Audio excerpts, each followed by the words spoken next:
ঈদের পরের দিন আমরা গিয়েছিলাম ডোভার ক্যাসেলে।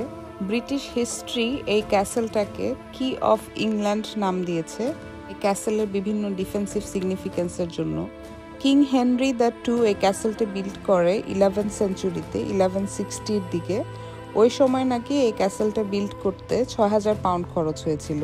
এই ক্যাসেলের গেট ধরে প্রথমেই আমরা যাই the great tower of Dover castle দেখতে, যে দেখি যে গ্রেট টাওয়ারটা আসলে কতটুকু গ্রেট। তো এই ছিল এই গ্রেট টাওয়ারের মেইন এন্ট্রান্স।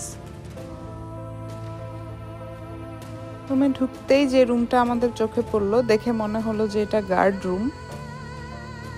তারপরে যে ফার্স্ট রুমটা ছিল সেটা ছিল কিংস হল। এখানে বেসিক্যালি কিংয়ের বিভিন্ন অ্যাসেম্বলি, মিটিংস, সেরেমনিজ এগুলো পারফর্ম করা হতো।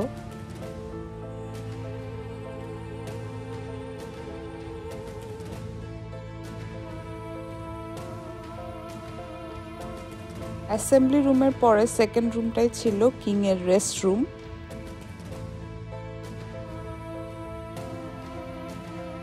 তারপর এক ফ্লোর উপরে যাওয়ার পরে এরকম একটা বড় রুম দেখলাম, খাবারের রুমের মতো। এগুলো সুন্দরভাবে রিয়েলিস্টিক ওয়েতে সাজিয়ে রাখা হয়েছে। যদিও কোনো কিছুই 1100 সালের বিল্ড আমার মনে হয়নি, জাস্ট বিল্ডিংটা ছাড়া এগুলো সব কিছু পরে রিডেকোরেট করা হয়েছে। এবং আরেকটা ছিল এরকম রিক্রিয়েশন রুম, যেখানে দাবার ঘর ছিল, বেডস ছিল। এই ডোভার ক্যাসেলের এন্ট্রি ফি পার ফ্যামিলি প্রায় 80 পাউন্ডের মতো উইথ পার্কিং চার্জ। যদিও আমরা ফ্রিতে গিয়েছিলাম, কারণ আমাদের ফ্রেন্ডের ইংলিশ হেরিটেজের মেম্বারশিপ কার্ড ছিল। ইংলিশ হেরিটেজের মেম্বারশিপ কার্ড কিনলে প্রায় অনেকগুলো ক্যাসেল এরকম ফ্রি দেখা যায়।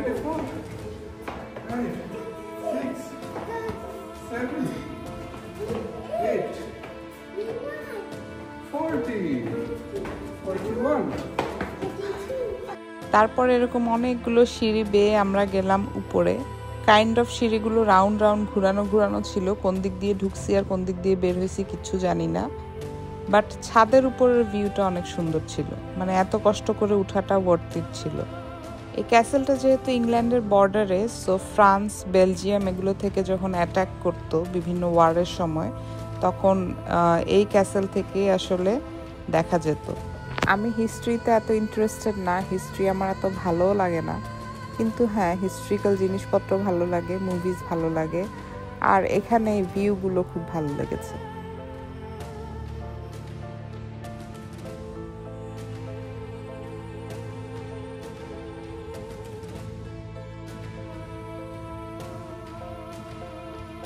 তারপর আমরা আরেকটা সিঁড়ি দিয়ে নিচে নামলাম। নিচে নেমে দেখলাম যে ওদের কিচেন এরিয়া। এই জিনিসটা আমার কাছে পুরাই রিয়েলিস্টিক লেগেছে এবং ভালো লেগেছে। আমার কাছে মনে হয়েছিল কোনো একটা ইংলিশ মুভির কোনো সেটে চলে আসছি, নাকি যার যেটা ইন্টারেস্ট সেটাতে ভালো লাগে কিছুই বুঝলাম না।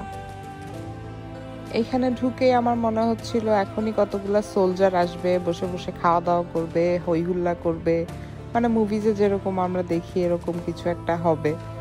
কেমন জানি এরকম একটা ভিশন আসতেছিল।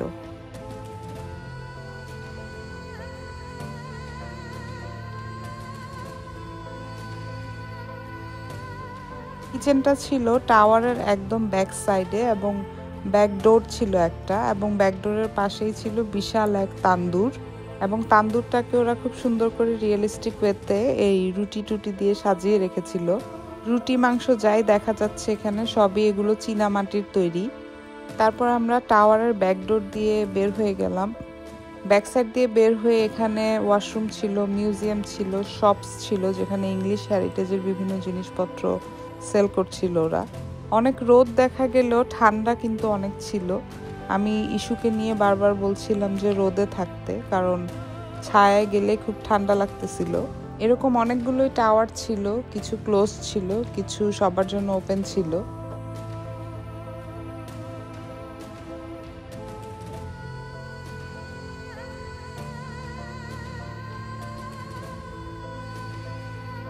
ক্যাসেলের পুরো এরিয়াটা অনেক বড়।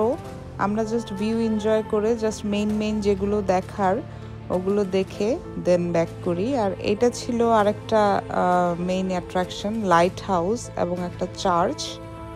আমি কখনোই চার্চে ঢুকিনি, বাট এবার একটু ঢুকে দেখলাম যে চার্চ কেমন ছিল রাজা বাদশাদের।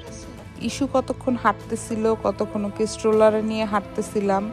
আসলে ঘোরাঘুরি করতে গেলে অনেক হাঁটাহাঁটি হয়। আমরা ফার্স্টে কনফিউজ ছিলাম যে স্ট্রোলারটা নিব কিনা, যদিও গাড়িতে ছিল, বাট গাড়িতে রেখে ফার্স্টে চলে আসছে যে অনেক সিঁড়ি টিড়ি, স্ট্রোলার নিয়ে সিঁড়িতে চলা আবার ঝামেলা। তো পরে দেখলাম যে না, হাঁটাহাঁটির জায়গা অনেক বেশি, সো স্ট্রোলার ছাড়া আসলে পসিবল না। পরে ভিতরে দেখলাম যে যেখানে সিঁড়ির এরিয়া, ওগুলোর সামনে আবার বাগি পার্কিংয়ের সিস্টেম আছে। ইহান তো বারবারই এই ওয়ারের ওয়েপন্সগুলো দেখতেছিল যে কি দিয়ে যুদ্ধ করতো। আমি আর রুহি ভিউ এনজয় করতেছিলাম, ছবি তুলতেছিলাম, যদিও অনেক সানি ছিল। এত বেশি সানি থাকার কারণে আসলে ছবি ভিডিও এগুলো ভালো আসে না। তারপর আমরা গিয়েছিলাম ওয়ার টাইম টানেলে। এখানে বিভিন্ন যুদ্ধের সময় টানেলটা ইউজ হতো। এটা নাকি রিসেন্টলি বিল্ড করা, রিসেন্টলি বলতে 1940s দিকে বিল্ড হয়, এবং ওইখানে রিয়েল টাইম কিছু ডকুমেন্টারির মতো কিছু সিনারিও ছিল যে টানেলের ভিতর হাঁটতে হাঁটতে প্রজেক্টর দিয়ে আমাদেরকে দেখাচ্ছিল। ওখানে ফটোগ্রাফি অ্যালাউড ছিল না, তারপরেও আমরা বাঙালি যেহেতু অ্যালাউড আমরা মানি নাকি। আমি একটুখানি ফুটেজ নিয়েছি। Men waited in the dunes and in orderly lines on the beaches, ready to scatter at the sound of approaching German planes which strafed and bombed. We tried to get them into some sort of order, in between them. এই যে এত দূর হেঁটে হেঁটে আসলাম, এখন আবার হেঁটে ওই গাড়ি আনতে যেতে হবে এবং পাহাড়ের উপরে। সো সবাইকে নিয়ে অল দ্য ওয়ে ওই পথটা হাঁটা অনেক কষ্টকর ছিল। তো রুবেলকে বললাম যে আমি গাড়ি নিয়ে আসি, বাট সে বলল যে না, তুমি ওদেরকে নিয়ে বসো, আমি গাড়ি নিয়ে আসি। এত হাঁটাহাঁটির পরও ইস্যুকে ধরে রাখা যাচ্ছিল না, সে বারবারই দৌড়, এদিকে দৌড় দেয়, ওইদিকে দৌড় দেয়। আমরা সেদিন সানি দেখে গিয়েছিলাম, আর সানির কারণে ঘুরে ভালো লেগেছে, বাট একটা ছবি ভিডিও এগুলো খুব একটা ভালো আসে নাই, আমার কাছে অতটা মন মতো হয় নাই।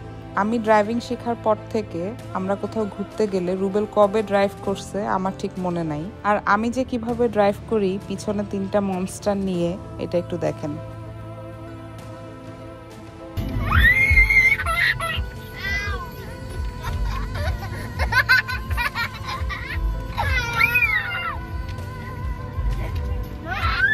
না, মনস্টার তো 3টা না, একটাই মনস্টার, এই একটাই সবগুলাকে নাচায়।